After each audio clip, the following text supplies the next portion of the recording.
সুপ্রিয় পঞ্চম শ্রেণীর শিক্ষার্থীবৃন্দ, তোমাদের বৃত্তি পরীক্ষা সম্পর্কে তোমরা অবশ্যই জেনেছো। এটা তোমাদের 2025 ব্যাচে তোমরা যারা আছো তোমাদের জন্য সুখবর।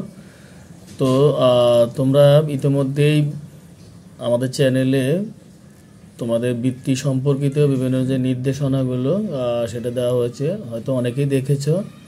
যারা দেখোনি আমি রিকোয়েস্ট করবো তোমরা ওটাও দেখে নিবে আগে। পাশাপাশি তোমরা জানো যে তোমাদের যে 5টি বিষয়ের পরীক্ষা হবে, সে 5টি বিষয়ের মধ্যে মূলত 5টি বিষয় 400 নম্বরের পরীক্ষা।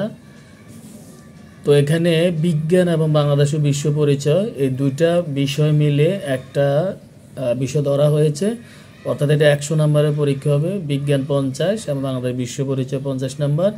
তো এখানে 50-50 100 নম্বরের হবে। এই জন্য এই দুইটা সাবজেক্টকে একটা সাবজেক্ট ধরে মোট 4টা সাবজেক্ট ধরা আছে, অর্থাৎ 400 নম্বরের পরীক্ষা হবে। তো বিজ্ঞান এটা তোমাদের জন্য অত্যন্ত গুরুত্বপূর্ণ। আজকের ভিডিওতে তোমাদের বিজ্ঞান সাজেশনটা দেওয়ার চেষ্টা করব ইনশাআল্লাহ।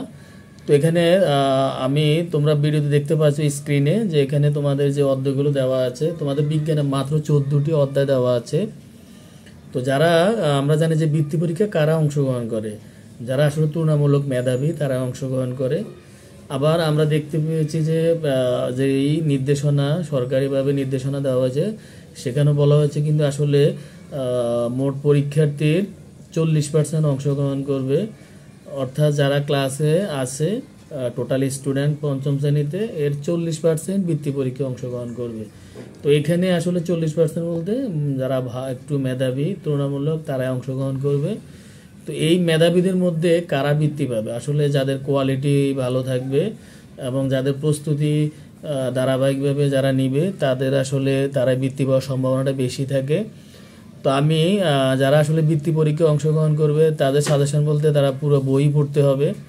তো কিছু কিছু ক্ষেত্রে কয়েকটি অধ্যায় আছে আসলে ওগুলো একটু বেশি জোর দিয়ে পড়তে হবে, অর্থাৎ একেবারে ওটা টোটস্থ মুখস্থ থাকতে হবে।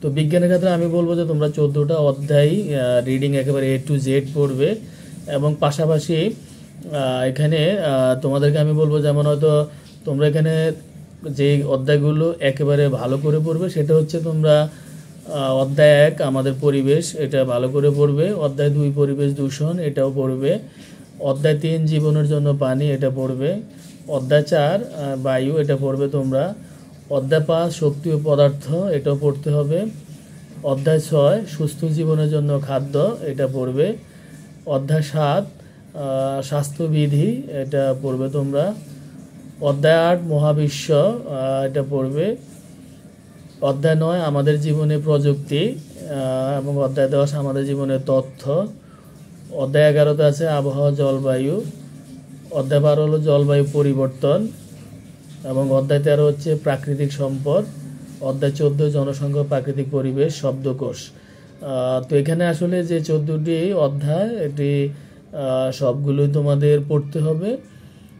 তো এখানে সবচেয়ে গুরুত্ব দিয়ে যেটা তোমরা পড়তে পারো, যেমন একটা হচ্ছে যে তোমাদের অধ্যায় 6 সুস্থ জীবনের জন্য খাদ্য, অধ্যায় 8 মহাবিশ্ব, অধ্যায় 9 আমাদের জীবনে প্রযুক্তি, অধ্যায় 10 আমাদের জীবনে তথ্য, তারপরে অধ্যায় 12 জলবায়ু পরিবর্তন, এবং অধ্যায় 13 প্রাকৃতিক সম্পদ, তারপরে তোমরা অধ্যায় 4 বায়ু, এবং অধ্যায় 1 আমাদের পরিবেশ। এই অধ্যায়গুলো তোমরা একেবারে ভালো করে পড়বে। বাকি আমি রিকোয়েস্ট করবো যে তোমরা 14টা অধ্যায় সম্পূর্ণ পড়বে, একেবারে প্রত্যেকটি শব্দই তোমরা পড়বে, এবং এখান থেকে বিজ্ঞানের যে প্রশ্নের যে তোমাদের প্যাটার্ন থাকবে এটা নিয়েও তোমাদের ভিডিও দেওয়া হবে। তো সবার সফলতা কামনা করছি, সবাইকে ধন্যবাদ।